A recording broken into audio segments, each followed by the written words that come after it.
തെരഞ്ഞെടുപ്പ് പ്രചാരണത്തിന്റെ ആവേശത്തിൽ തെക്കൻ കേരളം പാർലമെന്റ് മണ്ഡലം കൺവെൻഷനുകൾ പൂർത്തിയാക്കി നിയോജക മണ്ഡലം കൺവെൻഷനുകളുടെ തിരക്കിലാണ് ഇടതുമുന്നണി. UDFന്റെ ഒന്നാം ഘട്ട പ്രചരണവും പുരോഗമിക്കുന്നു.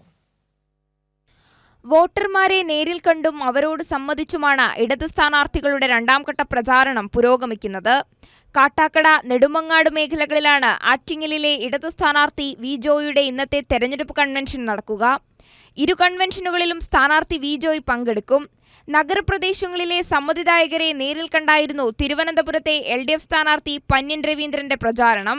കൊല്ലത്ത് LDFന്റെയും UDFന്റെയും സ്ഥാനാർത്ഥികൾ ഇരവിപുരം മണ്ഡലം കേന്ദ്രീകരിച്ചായിരുന്നു തെരഞ്ഞെടുപ്പ് പ്രചാരണം.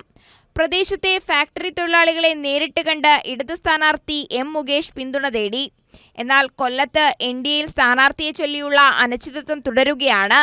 മോദി അനുകൂല നിലപാടുകൾ സ്വീകരിക്കുന്ന UDF സ്ഥാനാർത്ഥി NK പ്രേമചന്ദ്രനെ സഹായിക്കാനാണ് NDAയുടെ സ്ഥാനാർത്ഥി പ്രഖ്യാപനം വൈകുന്നതെന്ന ആരോപണവും ശക്തമാണ്. പൂഞ്ഞാർ മേഖല കേന്ദ്രീകരിച്ചായിരുന്നു പത്തനംതിട്ടയിലെ LDF സ്ഥാനാർത്ഥി ഡോക്ടർ TN തോമസ് ഐസക്കിന്റെ പ്രചാരണം. പൂഞ്ഞാറിൽ 4-ലധികം മുഖാമുഖത്തിലും ഐസക് പങ്കെടുക്കും. പത്തനംതിട്ടയിലെ UDF സ്ഥാനാർത്ഥി ആന്റോ ആന്റണി മണ്ഡലത്തിലെ പ്രധാന വ്യക്തികളെ കണ്ട് വോട്ട് അഭ്യർത്ഥിച്ചു. തെക്കൻ കേരളത്തിൽ UDF NDA മുന്നണി സ്ഥാനാർത്ഥികൾ പ്രചാരണത്തിൽ സജീവമാകും മുമ്പേ രണ്ടാം ഘട്ട പ്രചാരണത്തിലേക്ക് കടക്കാൻ കഴിഞ്ഞതിന്റെ ആവേശത്തിലാണ് ഇടത് സ്ഥാനാർത്ഥികളും പ്രവർത്തകരും.